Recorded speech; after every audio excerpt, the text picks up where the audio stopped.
apologies from Bridget Smith, who is the leader of South Cambs District Council and a true bedfellow, I think we're doing. But every now and then, we can have perhaps a threesome. But first of all, apologies. And Bridget, really, it is a family, it's a surprise birthday celebration by her sons. So she, it was a surprise. So at the last moment, she couldn't be here, and I think that's an important reason not to be here.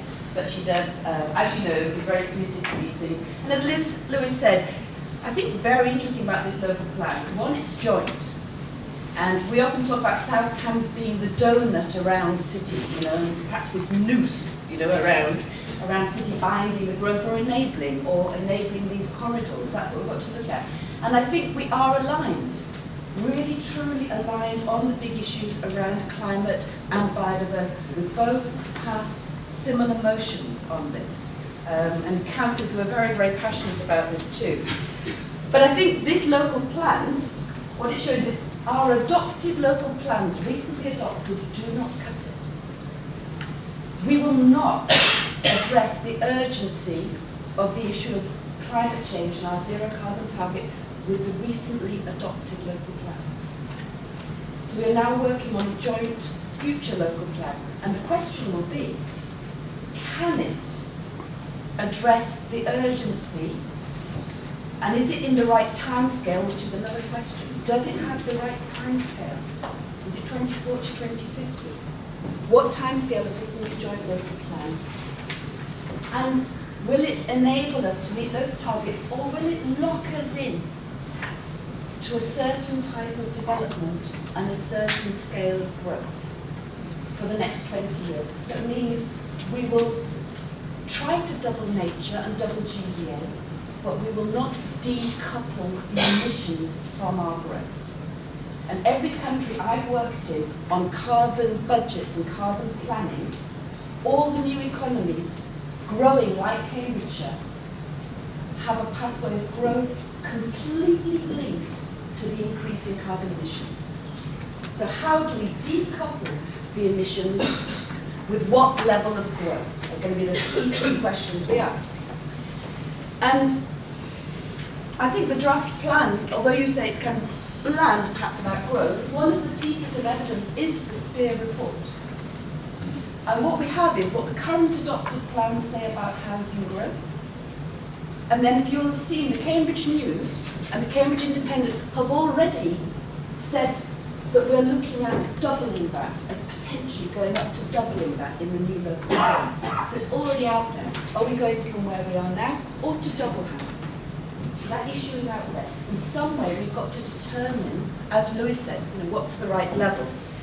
And only sustainability can help us really do that. And we know that the Cllr report is incredibly important, but people here know that the Cllr report did not include modelling of either environment or climate change.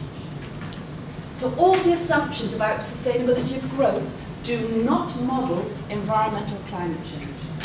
Now all that means is we have to ensure we do have the right evidence base alongside, to be looked at alongside the Cllr report. And in terms of that evidence, South Cambs, since we've come into the administration, I won't mention whether we're Labour, Lib Dem, or I think we're Lib Dem, it's an argument this way. But we said we'll be green to the core, and we've passed motions, as I said. Bridget has fought to have the Oxcam Arc have an environmental pillar, to have a fourth pillar to the Oxcam Arc leaders groups. And she is now being made the leader of that.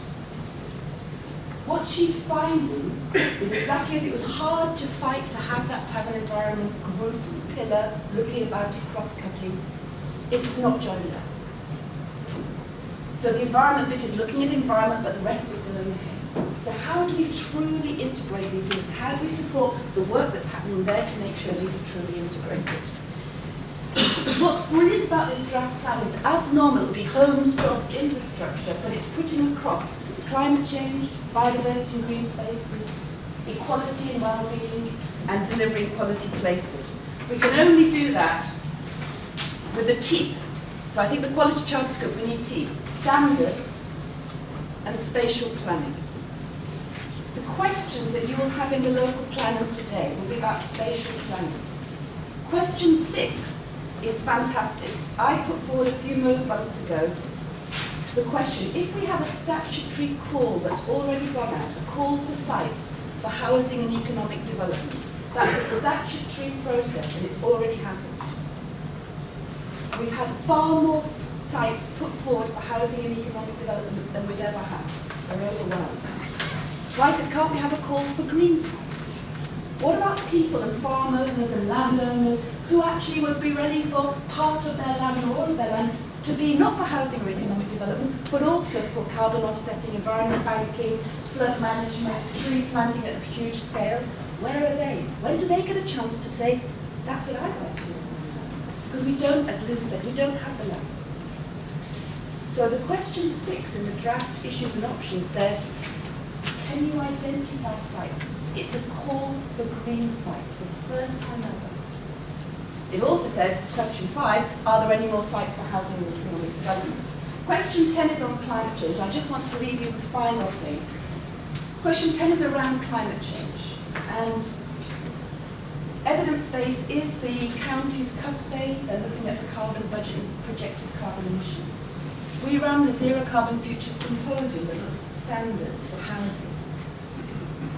We just had reported to our Climate Change and Environment Committee a piece of work that Cambridge University helped us with, looking at housing projected emissions just in South Cambridge.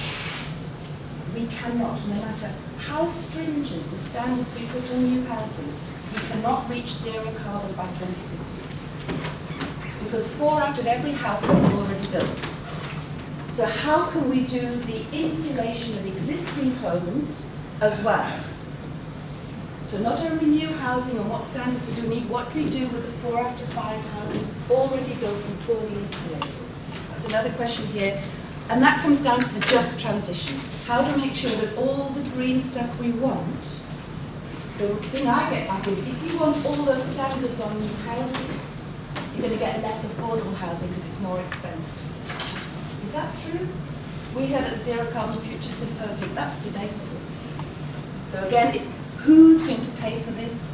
Who suffers the greatest burden of this? And how do we learn to double nature and get to zero carbon with a T? Thank you, Pippa.